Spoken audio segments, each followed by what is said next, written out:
Chuck Norris stands on a film set in Rome and tells Bruce Lee, "My kicks are stronger, yours are faster, but power wins fight." Bruce smiles, says, "Power versus speed? Let's test." 6 seconds later, Chuck Norris, undefeated world karate champion, stands there shocked. Bruce just hit him 3 times before Chuck could throw one kick. But what Bruce does next doesn't just teach Chuck about speed. It teaches him how to multiply his own power by 10. And what Chuck says in 2020 about those 6 seconds reveals the real lesson wasn't about fighting. It was about friendship.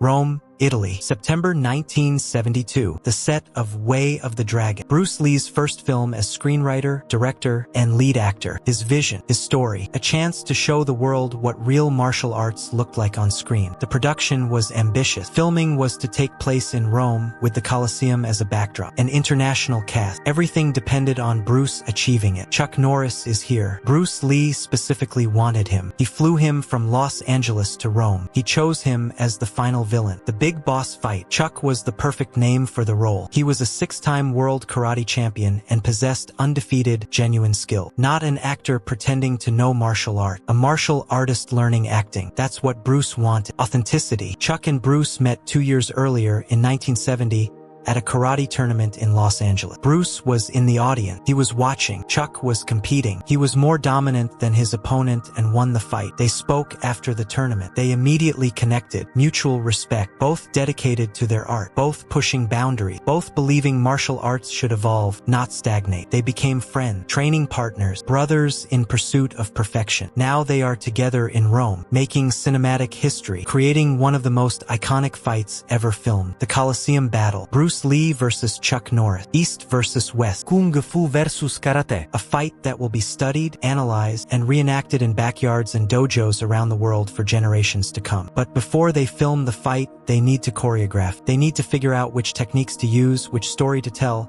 how to maintain safety while making it look realistic, how to showcase both styles, how to make both look powerful, how to make the fight believable and memorable. They arrived on set early in the morning, before the crew arrived, just Bruce and Chuck. They're working on ideas, testing technique, trying different combinations. This is the creative process, the part the audience never sees. 2 masters collaborating, experimenting, building something out of nothing. Chuck throws a spinning kick, his signature technique, his best weapon, the kick that won him 6 world championships. Fast, powerful, technically perfect. The kick hits the heavy sandbag with a roaring impact. The bag shakes violently. Chuck has been doing this kick since he was young. 20 years of finesse, 20 years of strength development, 20 years of making this technique devastating. Chuck says, "This is what I want to use in a fight. My circular kick, to show my strength, to show what karate can do." Bruce watches. He analyzes. "Your kick is very powerful, really very powerful. Probably the most powerful kick I've ever seen. But can I show you something?" Chuck says, "Of course." Bruce says, "Your kick is all power. You use your leg like a baseball bat. You swing it toward the target. All those muscles, all that hip rotation, it generates tremendous power, but it takes time. Time for preparation, time to rotate, time to extend, time to pull back. In a real fight, that time means vulnerability. That time means opportunity for your opponent." Chuck listens. He's not defensive. He's curious. He's a world champion, but he's also a constant learner. He always wants to learn. He always wants to improve. That's why he's invincible. Not because he knows everything, because he keeps learning. Bruce says, "My kicks are different. They're not as powerful as yours, but they're faster, much faster. And in a fight, speed often trumps power, because power is meaningless if it doesn't land. And if your opponent hits you first, they can't land." Chuck replies, "But if my kick lands, the fight is over. It's a matter of balance. Your kicks might be faster,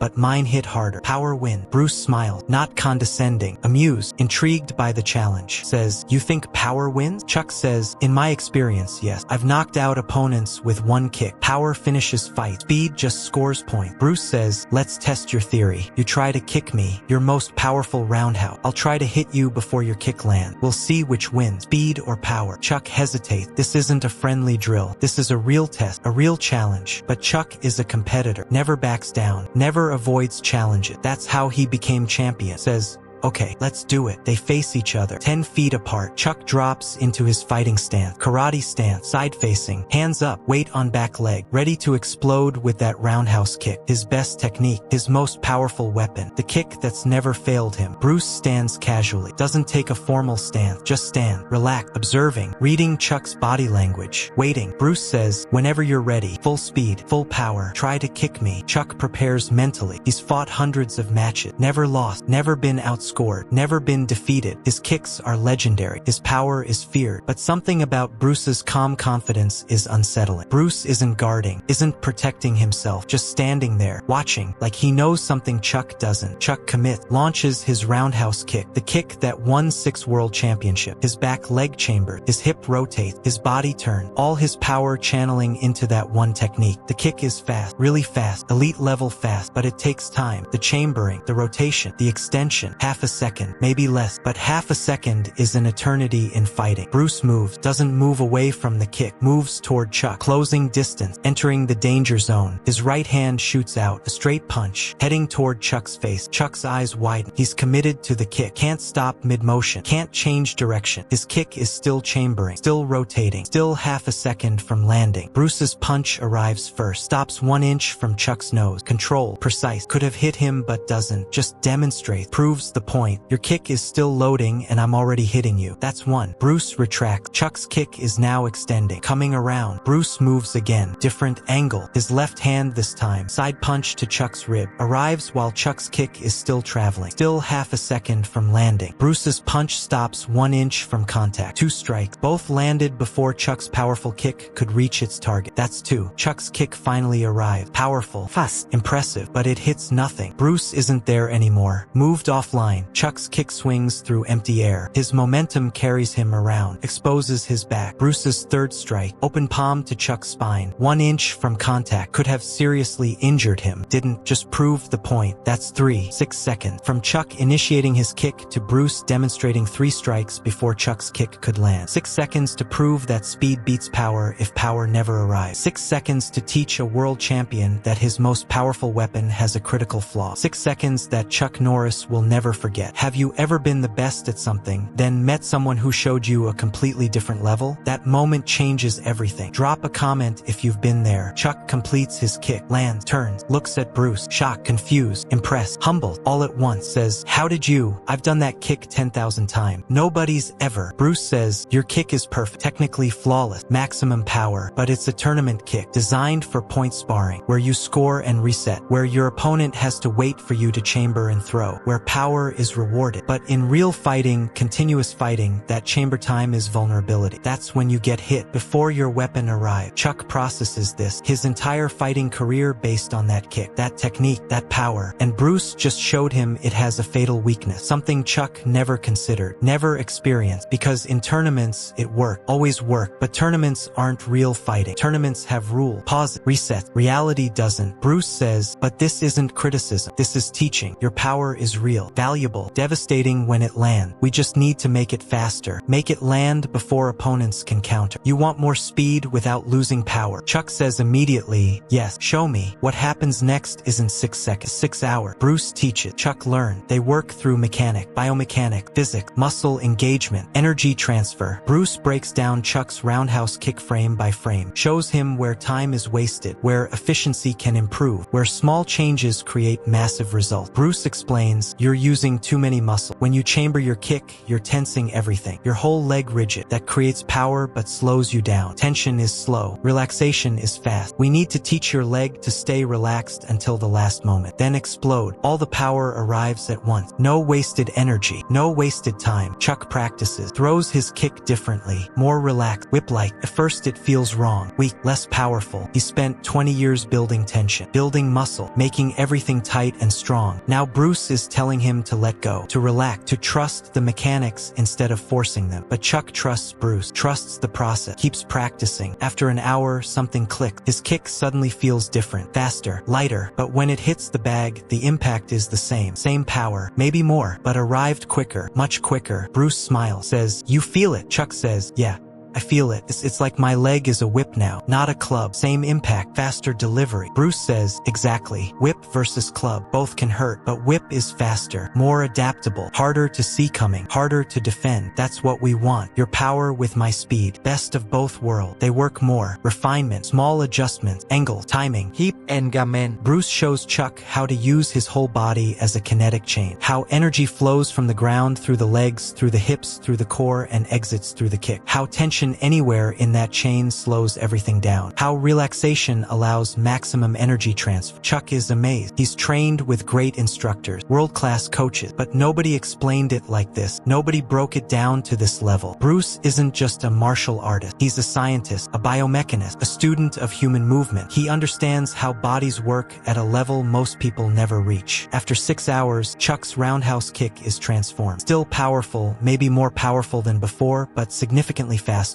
The chamber time reduced, the delivery time shortened, the recovery time quicker, every phase optimized, every movement refined. The kick Chuck thought was perfect became better, much better. Bruce says, now your kick is dangerous. Before, skilled fighters could see it coming. React, counter. Now, they can't. Too fast. You maintain the power but added speed. That's evolution. That's improvement. That's what happens when you're willing to question perfection and make it better. Chuck says, why are you teaching me this? We're about to film a fight where we're supposed to look equal, evenly matched. You just made me better, made me more dangerous. Doesn't that hurt the story? Bruce says, no, it helps the story. I don't want to fight someone weak. I want to fight someone great, someone who pushes me, forces me to be my best. Your improvement makes me look better, makes the fight better, makes the story better. When you lift others up, everyone rises. That's how it should work. This philosophy, this generosity defines their friendship. Bruce doesn't see Chuck as competition, sees him as a brother, partner, someone to grow with, not against. This is rare, especially in martial art, especially in film. Most people hoard knowledge, protect their advantages, guard their secrets. Bruce shares everything, teaches freely, believes martial arts should be open source, available to anyone willing to learn. They spend the next 3 weeks filming the Coliseum fight. The sequence is brutal, physically demanding, exhausting, multiple takes of every technique, every angle, every moment. Bruce is a perfectionist, demands excellence from himself, from Chuck, from everyone, but he never demands anything he won't do himself. He's right there, taking hits, throwing technique, pushing through exhaustion, leading by example. The fight they create is legendary, becomes one of the most studied martial arts sequences in cinema history. Bruce's speed and fluidity, Chuck's power and precision, the contrast between their style, the mutual respect visible on screen, the authentic technique, the real martial artists bringing real skill. It's revolutionary, changes action cinema forever, proves that real fighting looks better than fake fighting, that authenticity beats choreography. After filming Rap, Chuck returns to America, back to teaching, back to competing, but he's different now, changed. The 6 seconds and 6 hours with Bruce transformed his approach, his philosophy, his understanding. He starts teaching Bruce's principle: speed through relaxation, power through efficiency, evolution through questioning. His students improve dramatically, his reputation grows, but Chuck always credits Bruce, always says, Bruce Lee made me better. Everything I teach about speed came from him. In 1973, Chuck is preparing for a tournament when he gets the news. Bruce Lee is dead, cerebral edema, 32 years old, gone. Chuck is devastated. They were supposed to make more films together, supposed to train more, supposed to grow old together and watch the martial arts world evolve. Now that future is gone, erased. Impossible. Chuck flies to Hong Kong for the funeral, grieves with thousands of others, martial artists from around the world, movie stars, fans, everyone touched by Bruce's life, everyone changed by his teaching. Chuck stands there crying, thinking about those 6 seconds, those 6 hours, that friendship, that generosity. Bruce didn't have to teach him, didn't have to share, didn't have to make Chuck better, but he did, because that's who Bruce was, a teacher, always a teacher. In 2010, a martial arts magazine asks Chuck, if you could have one more training session with anyone, living or dead, who would it be? Chuck doesn't hesitate, says, Bruce Lee, always Bruce. One more hour of his teaching is worth more than a year with anyone else. Not because he knew the most technique, because he understood principle, and principles are infinite. Techniques are limited. Bruce taught principle. In 2020, during the COVID pandemic, Chuck does a virtual seminar. Thousands of martial artists watching via Zoom. Someone asks about his training routine, how he stays sharp at 80 years old. Chuck says he still practices the kick Bruce fixed every day, 5 decades later, still using the principles Bruce taught in those 6 hours. Says, I'm 80, my body is old, but the efficiency Bruce taught me, that doesn't age. Proper mechanics work at any age. Bruce gave me techniques that lasted a lifetime. Then Chuck says something that makes everyone watching stop. He says, you know what I realized recently?